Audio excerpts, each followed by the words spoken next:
Hi guys, welcome back to my channel. I'm here for my wrap up of my recent reads. I fully intended on doing this earlier, but I got sick and I'm still got a little tickle in my throat. So if you get a really abrupt cut and then come back and can't remember what I was talking about, it's probably because I was coughing up a lung. If you can hear my washing machine, I apologize. I tried to do this earlier today before I started my laundry, but my battery was dead and I still haven't gotten an extra yet. So we're just gonna roll with it. This was going to be just like a monthly wrap up. It's now the end of the quarter and I have a ton of books and I'm not even sure where to start. So, according to my app, the last thing that I told you guys about was the Immortality duology, which I liked a lot, and that I was also working on the Daughter of Smoke and Bone series, which is right up over here, which I also finished again. It was my reread and it was the second or third time I've read them recently. Sorry if I start snapping this thing. I try very, very hard not to. So what I'm going to do is I'm just going to go ahead and start on this list, and I'm going to try to do it chronologically so that you'll have some sort of, you know, method to this madness, even though there's a ton of books sitting next to me. I think I actually did pretty good. I will give you a basic rundown of everything. So the first book on my list is a little bit country. I put this in a vlog because I had been working on this thing for months and months and months and months. I suck at reading physically. I used to be able to bang out at least 4 or 5 books a month physically, and then I would do like 4 or 5 books a month on audio. So I would doing like 2 books a week and would get through like 8 to 10 books a month. And that was like my sweet spot for a long time. And then I hit the world's worst reading slump, and now it takes me a month to read a book. This is the one that I was working on. I still haven't finished Down Vipers. And at this point in time, I'm not even 100% sure if I'm going to. Okay, so the next book on the list of books that I finished this month. Oh, I didn't tell you anything about this book. It's about 2 guys who live in Tennessee. One is from Tennessee, one is just there for the summer. And they work at this like Dollywood type theme park together. One is a singer, one is a chef. It's cute.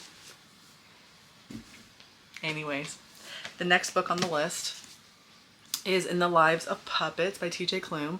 I have now read all of T.J. Klune's recent works. Not all of them. I haven't read the old ones yet. These are just the more recent ones. I have the very, very pretty copy. It is supposed to be a Pinocchio retelling. It's kind of a Pinocchio retelling, but kind of not. I don't know if this one's signed or not. This one is signed. Nice. Where'd it go? It is, I can see the Pinocchio aspects, except for in reverse. Instead of the human making the puppets made the human. It's cute. Definitely not my favorite book of his, but still a good, like, 4-star.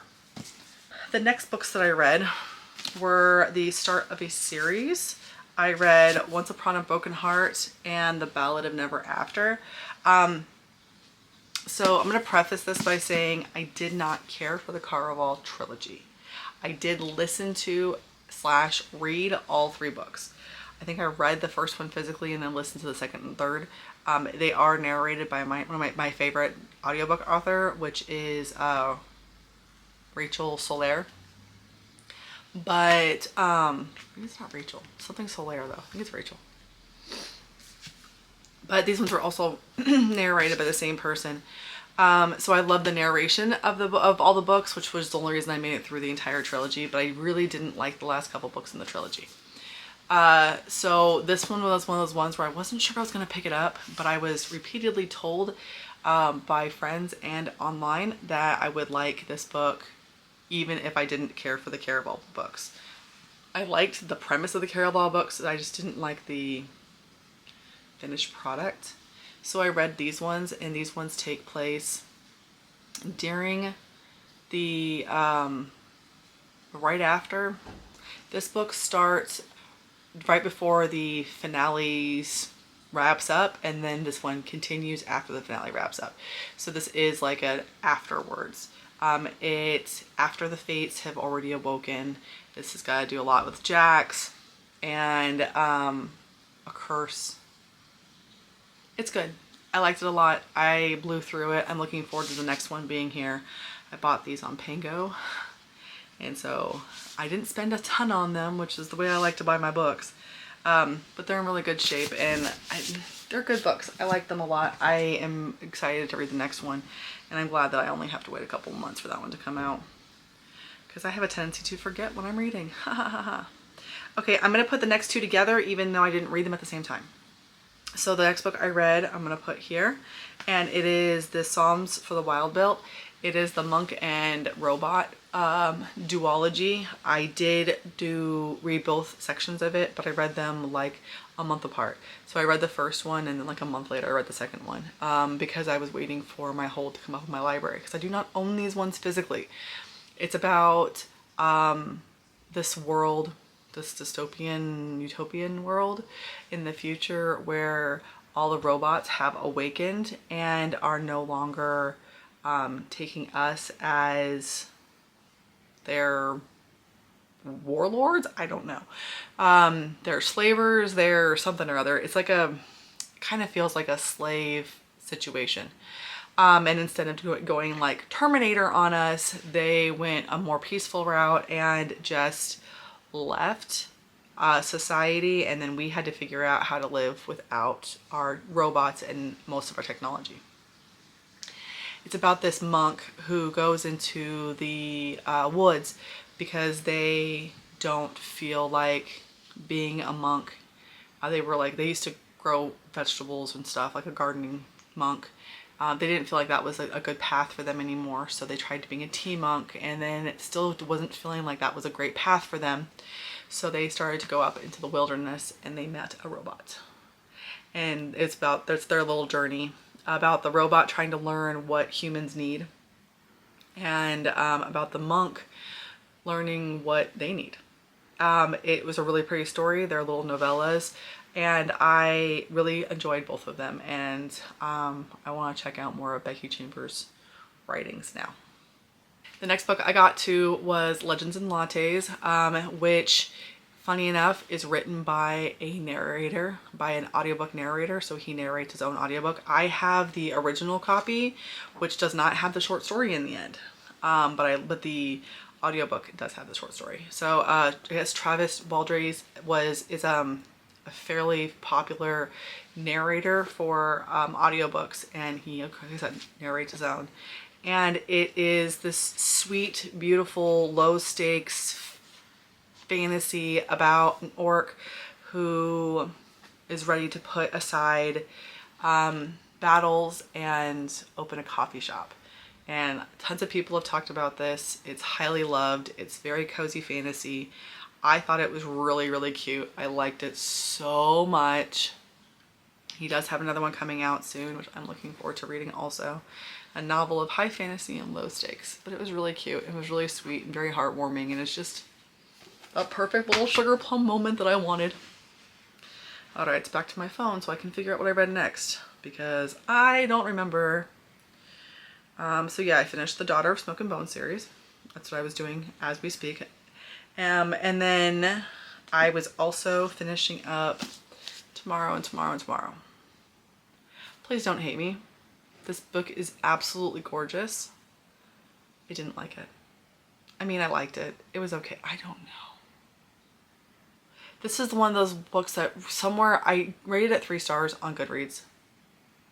And the more time that I have with the book, I liked it. I like literary fiction in some amounts. It's not my favorite by any means, but I do like literary fiction. I didn't like this. And it bothers me that I didn't like this because I wanted to like this. I love the premise. I love the video game information in here. I like the story of the two friends and their arc from childhood through adulthood. It's just a long sweeping explanation of their lives. And overall, I did like it. I did not love it. It was fairly memorable. I gave it 3 stars. And there's times where I'm like, meh, I didn't really like it. Maybe I should just give it 2 stars. I don't know.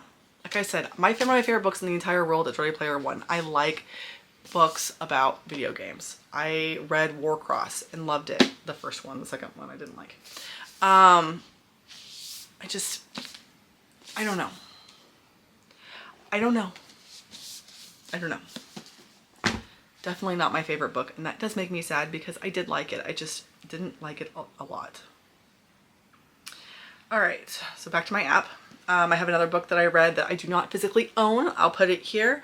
It's Emily Wilde's Encyclopedia for Fairies, and this one was really cute and really sweet, and I really enjoyed it. It's about Emily Wilde, and she lives in a world where fairies are known, but there's not a ton known about them.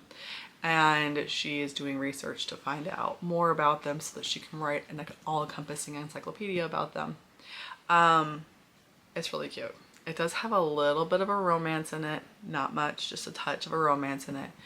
But it was really cute. I liked it a lot. I keep saying cute because it gives me that full heart fantasy type of feel where I really enjoyed just being with Emily. And it's at least a duology, and there's going to be another one coming out, and I'm looking forward to that one too because it was sweet. I liked it a lot. After that, my rereads for my nighttime reads was the Vampire Academy books. I listened to all of them. I have not done the Bloodlines yet because the Bloodlines are not rereads for me. I've never read the Bloodlines. I read the very first one when it first came out, and then I haven't touched any since. And because I hadn't read again, I'm not sure where they're at. They're in this room somewhere. Because I haven't read the Vampire Academy books in so long, I knew how they started and how they ended, and I couldn't remember anything in between. I just remembered some of the highlights of the series. But it was kind of fun to be able to do that. I'm going to start Wicked Lovely again, which is on this shelf because this is one of my favorite shelves. And my other favorite shelf is right over here. And these are all books that I've read 1,000 times, or I've, actually finished the entire series of. There's a puppy right in front of me, so if you keep seeing me look down, it's maybe not by my phone. It might be a puppy. But the Vampire Academy books, I still liked. I found them to meander a little bit towards like the 3rd+ books. They didn't seem to stay on track very well. They seemed to kind of meander along, and you're kind of reading them and you're like, why is all this in one book? It's just, there doesn't seem to be a very cohesive plot at times, and it makes me worry about the Bloodlines books, and I'm not sure if I want to keep reading them. So if you've read the Bloodlines books, let me know. I did enjoy my reread. I did a lot of it while I was sick. So I listened to like 3 books while I was sick. But I did do the whole thing. All 6 of them. In between before I got sick and in between all the reread stuff, I also picked up Kingdom of the Wicked. I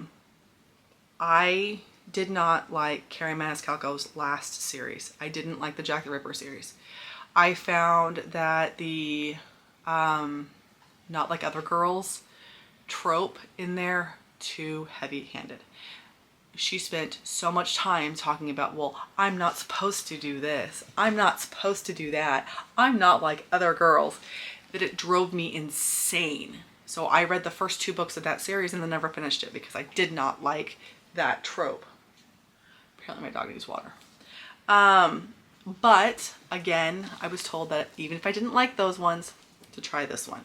I did like it. I gave it 4 stars. I do have the rest of the series now. I have not started it yet, but I do have it physically, and I have the second one on audio. So I do want to get back into this one. I just don't know why I haven't done it yet. I just haven't done it yet. Okay. The next ones I'm going to do a little bit out of order also, only because I read them separately. I finished Delilah Green Doesn't Care a while ago, probably beginning of the month. Super, super cute. Absolutely adored it. Look at those girls. They are stunning. I was in the mood for a romance, and what's better than a romance? A sapphic romance. It's about Delilah, who is an orphan, who it's kind of a Cinderella feel. So mom died really young, dad remarried, dad dies, stepmom stuck with kid. Kid feels unloved and betrayed, and then as an adult gets coerced to come back to the hometown to take pictures of stepsister's wedding. And it was just so cute. So unbelievably cute. I really like Ashley Herring Blake's writing. And I'm looking forward to reading many, many more books that she writes because so cute. So, mild spoilers for that book. Super, super mild spoilers, but mild spoilers for that book. The next book in the series is called Ashford Parker Doesn't Fail. And Ashford Parker being Delilah's sister. The one that she was shooting for the wedding. This is her queer coming out story. And I adored it. I finished this yesterday. And if I had been able to post this when I planned to, I wouldn't have read this one yet because I just started it. I just started and just finished it. So I started it last week and finished it yesterday and loved it. It was so cute. It was so, so cute. And I'm looking forward to reading about Iris next.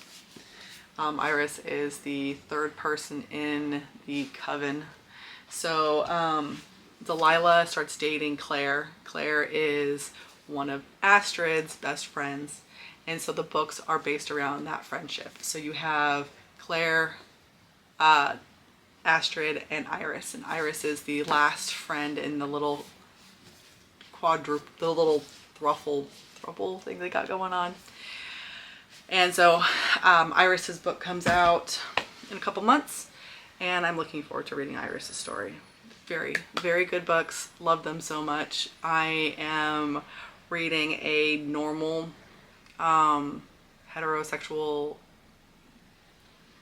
love story right now, and I'm just like, I don't know if it's gonna do it for me. I love the sapphic one so much. I just makes my queer little heart happy. Okay, so the next book I read was The London Seance Society. I liked it. I didn't love it, but I liked it. It was good. The London Seance Society is set in the 1873. And it's about this girl whose name I can't remember. Lena. I have to look it up because I can't remember. Lena recently lost her sister, and she goes to Paris to learn how to run a seance so that she can do a seance to find out how her sister died. At the same time, there is a conspiracy about the London Seance Society, who's run by all men, and women are not allowed in. And there's been some stuff going on where there was a murder in one of the vice president. The president was murdered in the vice president's house, and so the vice president contacts the same teacher that I can't remember her name either. Valdine. I don't know how, that doesn't sound right. I don't remember how it was pronounced. But the woman who is helping Lena is the same woman that the London Seance Society is contacting to help with the president's murder. And it's this big mystery. It's very Victorian. I was reading this a while ago, but I had just done all the Immortal books, and I had just done the fairy book, the Emily Wilde's Fairies. I did a couple other ones too in there, and because I had too many Victorians back to back to back, I got like, I don't know, 10% of the way into this book, and I was like, okay, I'm gonna come back to this when I'm not Victorianed out. So I came back to it, I finished it. The book gets better as you get farther into it. So it starts off kind of slow and choppy and you're like, what in the world are we even doing here? But as the book progresses, it definitely picks up. I do like Sarah Penner. She also did the one where the woman goes and finds the apothecary that was killing abusive husbands. The same writer did this one too. And I don't know if there is anything political, like in an endnote, because I did the audiobook for this. There is an endnote. Okay. There's also stuff, I'm gonna have to actually go through and look at the end of this, because the author's notes are usually pretty interesting. They talk about what was actually going on at those times. It just says like the late Victorian era, the spiritualist movement centered upon which communications with the dead, especially through mediums, were in its heyday. Victorians were fascinated by anything supernatural, otherworldly, or occult. Parlor room seances were a frequent occurrence, as were public theatrical displays of mediumship and psychic powers. And it just gives a little bit more information at the end about that. So I'll have to go through and look at that, because I know that I like looking at occult stuff too, especially old stuff. And houses like the Winchester Mansion in California, they actually have a dedicated seance room, which I found really, really interesting. And so this book was fun. I gave it 4 stars. I definitely liked it a lot. It couldn't be a 5-star because it was too slow in the beginning, but it does progress really well. So if you are into the Victorian side of it, if you're into the seance side of it and want to see, you know, the real versus the theatrical side, it'd be interesting to see. I'm not saying I don't believe in it. I'm not saying I do. I'm honestly not 100% sure. But, you know. Sorry about that. My daughter called because she needs to make a doctor's appointment and didn't have a phone number, so we had to go look one up for her.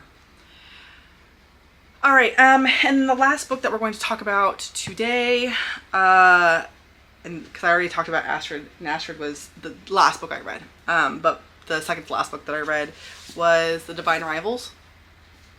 I have 2 copies. Very, very pretty. This one doesn't have the cool typewriter on the front though, like the normal one does. So I'm not sure what I'm going to do when the second one comes out. I still have a bookmark in there, but I finished it like a couple days ago. So Divine Rivals, if you don't know, it's about a special typewriter that has these magical powers to send letters to somebody else with the same typewriter. It's about this girl whose name I've forgotten. Iris. Why did I forget that name? Iris is a journalist, and she was going to school to be a journalist, but her brother left to go to the war. And when her brother left, her mom slipped into a depression and she had to drop out of school and just go to work. But because her writing skills were so good, she got hired on and she was competing for like a columnist spot. And she starts writing her brother letters with her special typewriter, but he's not getting them. Somebody else is getting them. And that somebody else, which you find out fairly quickly in here, and I'm looking for his name because I can only, Roman. I was thinking Romeo. Roman is her rival at work who's going for the same position that she is, but where she is very poor and down on her luck and barely making ends meet. He comes from a wealthy family, and it's their relationship as they are rivals for the same job. Once the book gets going, the scene changes and she starts to become a correspondent for the war efforts, and you spend a lot of time on the war side of it. I do like historical fictions. I do like war historical fictions, but I'm not really a frontline person. I'm more interested in the lives of the people left behind. So like The Nightingale. I love The Nightingale because it had more to do with what was going on during World War II with the women left behind than it does with the actual war. There's a little bit too much war in here for me. I love the romance. if you're going into this looking for a fantasy, you're not really gonna find it. There are fantastical elements between the typewriter and then the war itself is over gods. It's a god war. But with the exception of those two things, it's really not a fantasy. It is very much a war story with a heavy emphasis on romance.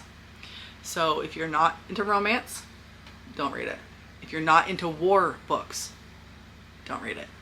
But if you like the historical fiction type of idea, you like a little bit of magic in there, and you like a lot of romance, read it. It was really good.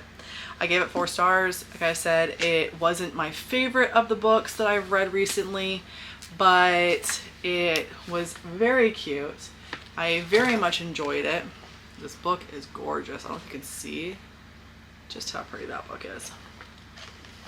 And I am looking forward to the next one, and hopefully Fairy Loot will come out with another one that matches, because I have the Book of the Month version and then the Fairy Loot version. I don't have the normal version, but I'm looking forward to reading the next one.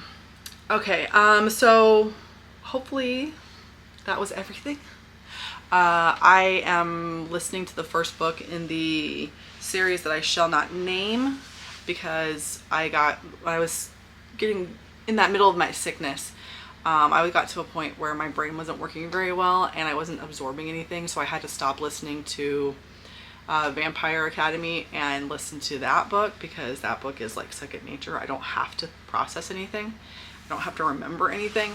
And then as soon as I started to feel a little better, I finished off the Vampire Academy book, and then I still haven't finished the first book in that series yet.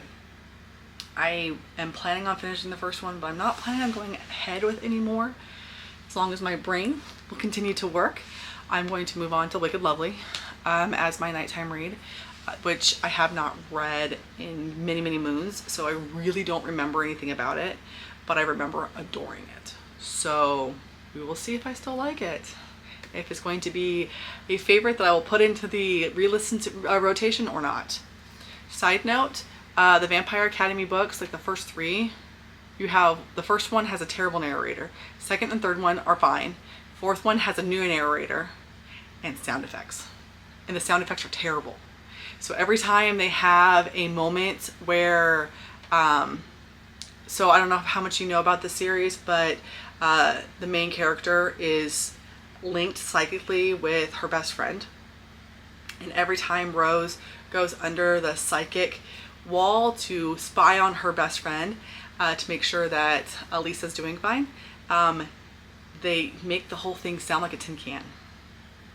So all you get is like this far away echoey thing while she's having conversations through dreams. So when she does like a dream walk, there's sound effects. When she's going into Vasilisa's brain to make sure that she's doing okay, there's sound effects.